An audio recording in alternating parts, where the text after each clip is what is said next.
नमस्ते, मैं हूं सुरेश कुमार एकलव्य और आप देख रहे हैं बात सच है। एर्दोगन सिर्फ घुटनों पर ही नहीं बल्कि फ्रांस अमेरिका के सामने नतमस्तक होने वाला है। खलीफा गिरी के मंसूबे पाले तुर्की राष्ट्रपति एर्दोगन की सारी हेकड़ी छू होती जा रही है। स्थिति यह है कि फ्रांस और अमेरिका से पंगा लेना उसे बहुत भारी पड़ने लगा है। तुर्की के आर्थिक और घरेलू हालात निरंतर बिगड़ते जा रहे हैं और यह निरंतर ही पाकिस्तान जैसी परिस्थितियां भी बन रही है।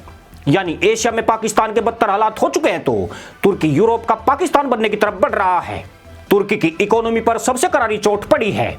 उसकी मुद्रा लीरा लगातार गोते लगाने में लगी हुई है। $1 के मूल्य की कीमत 8.52 लीरा पहुंच गई है, जिससे तुर्की में महंगाई का तूफान खड़ा हो गया है और खलीफा के देश में चीजों के दामों में जबरदस्त उछाल आ गया है। बुरी तरह से घबराए और गुस्साए राष्ट्रपति रेसिप तैयब एर्दोगन ने लीरा में रिकॉर्ड गिरावट और महंगाई दर के ऊंचाई पर बने रहने के बीच देश के केंद्रीय बैंक के प्रमुख को हटा दिया।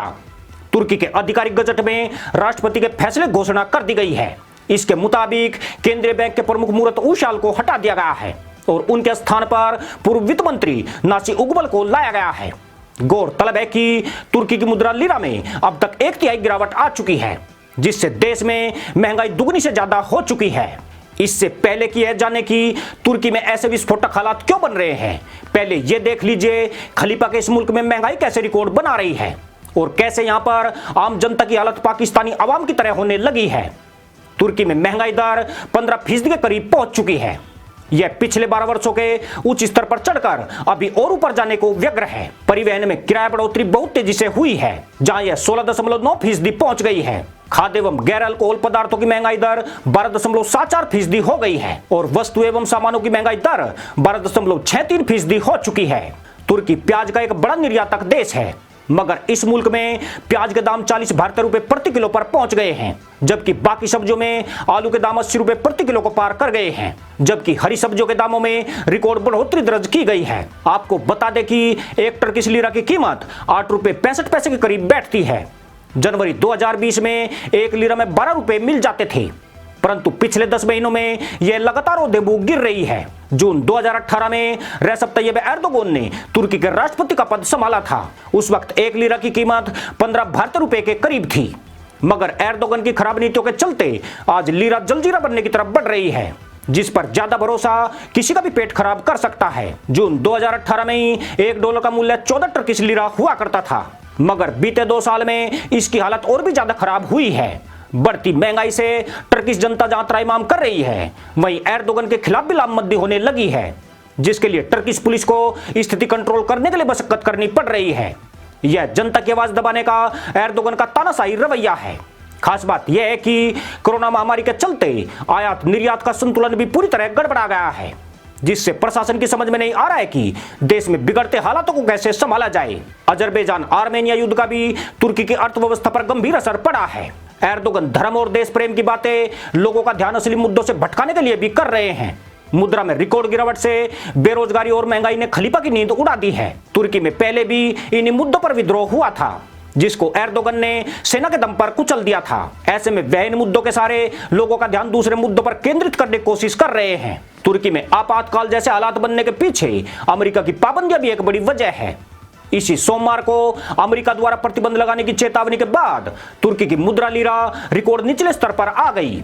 तुर्की अमेरिका की अगुवाई वाले सैन्य संगठन नाटो का हिस्सा है।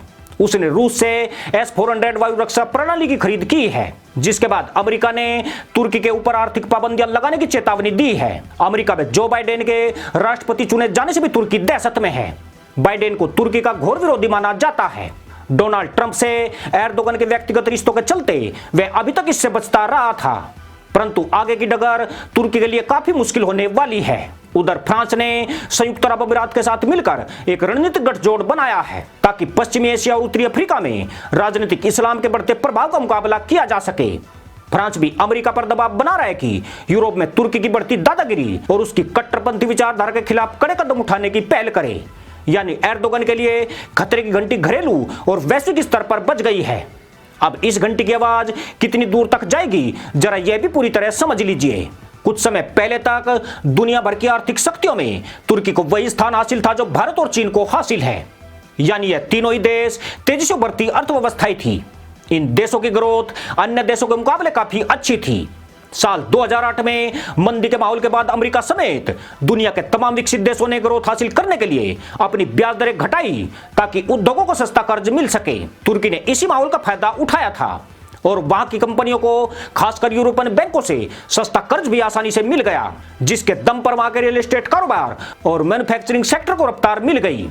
परंतु तुर्की की यही मुल्ला नीति आने वाले वक्त में उसके लिए बड़ी मुसीबत होने वाली थी। तुर्की के बैंक विदेशी बैंकों से डॉलर में कर्ज जुटा रहे थे और फिर इसे घरेलू अर्थव्यवस्था में झोंक रहे थे। कर्जदाता बैंक भी खुश थे कि जिस तरह से तुर्की की कंपनियां अपनी आय और मुनाफा दिखा रही थी, उससे वे पूरी तरह आश्वस्त थे कि उनका पैसा पूरी तरह सुरक्षित है और उसके डूबने की कोई भी आशंका उन्हें नजर नहीं आ रही थी। परंतु यह विदेशी बैंकों की बहुत बड़ी भूल थी। भारत और चीन के मुकाबले तुर्की विदेशी मुद्रा के कर्ज पर अधिक निर्भर था और धीरे धीरे यह उसके मौजूदा संकट की वजह भी बनने लगी। तुर्की की अर्थव्यवस्था पर विदेशी मुद्रा का दबदबा बढ़ गया और टर्किश मुद्रा लीरा गर्द की ओर जाने लगी। तुर्की के कुल कर्ज में 70% से अधिक हिस्सा डॉलर में लिया गया कर्ज है। उसके मुकाबले लीरा में लिया गया कर्ज बहुत ही मामूली है। यानी टर्की पूरी तरह से विदेशी कंपनियों और बैंकों के चंगुल में फंस चुका है। अब जरा तुर्की पर विदेशी कर्ज के ये आंकड़े भी देख लीजिए, जिससे इस खलीफा का लिफाफा बिना कैंची से ही काटे खुल जाएगा। स्पेन के बैंक ने तुर्की को 83 अरब डॉलर से अधिक का कर्ज दिया है, जबकि जिस फ्रांस से तुर्की उलझने के ख्वाब देख बैठा है उसका भी 38 अरब 40 करोड़ डॉलर का कर्ज है। इटली के बैंकों का 17 अरब डॉलर और जापान के बैंकों का 14 अरब डॉलर तुर्की की अर्थव्यवस्था में लगा है। ब्रिटेन ने भी तुर्की को 19 अरब डॉलर का कर्ज दिया है। अमेरिका के बैंकों का 18 अरब डॉलर तुर्की में डूबने के कगार पर है। खास बात यह है कि इस संकट से निपटने के लिए तुर्की के पास विदेशी मुद्रा भंडार नहीं है। यानी हालात बिल्कुल आतंकी देश पाकिस्तान जैसे हो चुके हैं। तुर्की का विदेशी मुद्रा भंडार 25 अरब डॉलर का है और विदेशी कर्ज की बात करें तो यह 180 अरब डॉलर का हो चुका है। पिछले कुछ हफ्तों में इसमें 15 अरब डॉलर की भारी कमी आ गई है। जानकर हैरानी होगी कि जिस वक्त एर्दोगन ने सत्ता संभाली थी तब उसका विदेशी मुद्रा भंडार 180 अरब डॉलर था।